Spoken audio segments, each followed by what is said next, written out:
I came aware of you because of your essay in the Daily Signal, and in that you reflect on your college experiences. What is your general reaction to how DEI is used in college? So we're talking about high school, let's talk about college. Sure.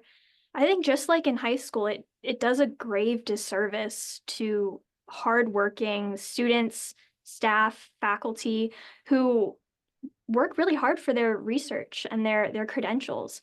And the reason why I think it does a disservice is because it takes the focus away from hard academics, reading, writing, arithmetic. It takes the focus away from that and places it on, okay, this is how you are oppressed because you are not a white person. And we want you to know that the American dream just won't come as easily to you because you're just not white or you're not male.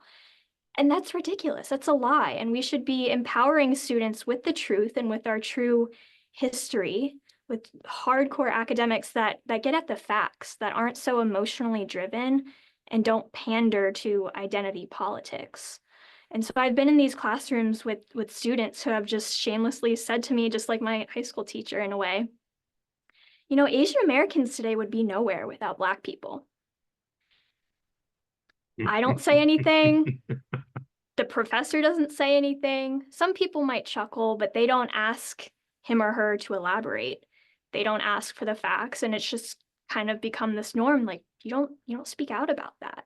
If you do, you would be accused of being racist or homophobic or transphobic, whatever ist or ism you could attach to that. And it's sad that we've come to that point where we can't have substantial arguments anymore, and we can't argue with the truth. It's really just emotionally driven. And as far as like history goes, you know, people left and right in my classes will say, like, well, yeah, America is a systemically racist nation. Yeah, I agree with that. They can name which founding fathers owned slaves and so forth. But what they don't know, and what I didn't know until recently at Heritage, was that 80% of the slaves that were sold from Africa were shipped not to the US, but to Brazil.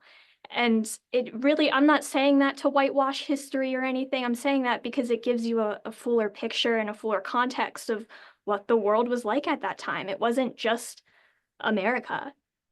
But from the narratives you hear in these classrooms, you would think, wow, America is just bad. We had a terrible founding. We should not be proud of it. We should not be proud to be Americans. And that's really sad. So I hope more people will, again, speak out, speak the truth, and try to counter these narratives that we should be ashamed to be Americans and that the American dream isn't real. Well, I have some big predictions for your American dream. I very much think you're going to get there.